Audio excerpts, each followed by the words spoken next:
Hello, I'm Dr. Maureen Markman from City of Hope. And over the next several sessions of Minutes with Markman, I would like to discuss what, in my opinion, is a most interesting topic and one that doesn't get enough discussion. And that is the really impressive evolution of surgery in cancer management. But first, a disclaimer. No, I am not a surgeon, and no, I do not play one on TV. But I've had the opportunity to work closely with many extraordinary, very talented surgical oncologists, friends and colleagues over my several decades in oncology at some of the finest institutions in the world. And I have, as you might say, had a front row seat to many of the challenges and remarkable changes that have occurred in this absolutely critical therapeutic domain. And I'd like to comment that on some of what I've seen briefly in these sections. First, of course, surgery was the first cancer treatment strategy, obviously going back hundreds, and actually in truth, many more than hundreds of years into the past.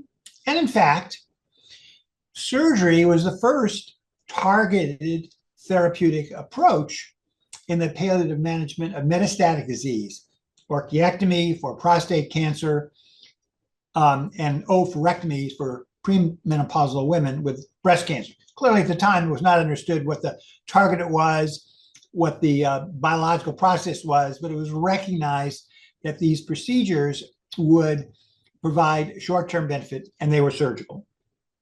And it is well known that in earlier times, before the introduction of radiation therapy and effective anti-neoplastic drug therapeutics, the goal of such treatment was cure, which often mandated very extensive procedures. And in fact, as these procedures became safer with the introduction, of course, of anesthesia, antibiotics, the procedures became even more extensive.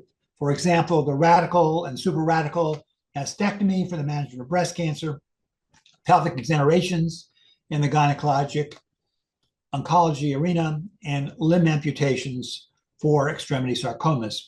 However, with advances in our understanding of the basic biology of cancer, including the processes of tumor growth and metastatic spread, and the introduction of radiation, both internal and external, as therapeutic modalities, and of course, the availability of systemic anti-neoplastic therapy, the requirement for such extensive surgery slowly began to be challenged, sometimes, admittedly, with considerable reluctance within the surgical community to change what had been well-established patterns of care.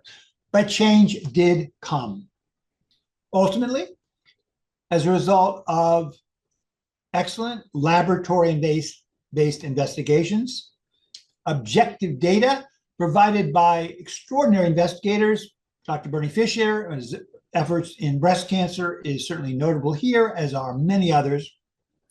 Novel technologies which permitted less invasive approaches, such as laparoscopic and robotic-assisted surgery, and of course, the thinking, training, and experience of new generations of surgical oncologists. That's the past. Much more to come on this provocative topic in the next several sections of Minutes with Markman, and I thank you for your attention.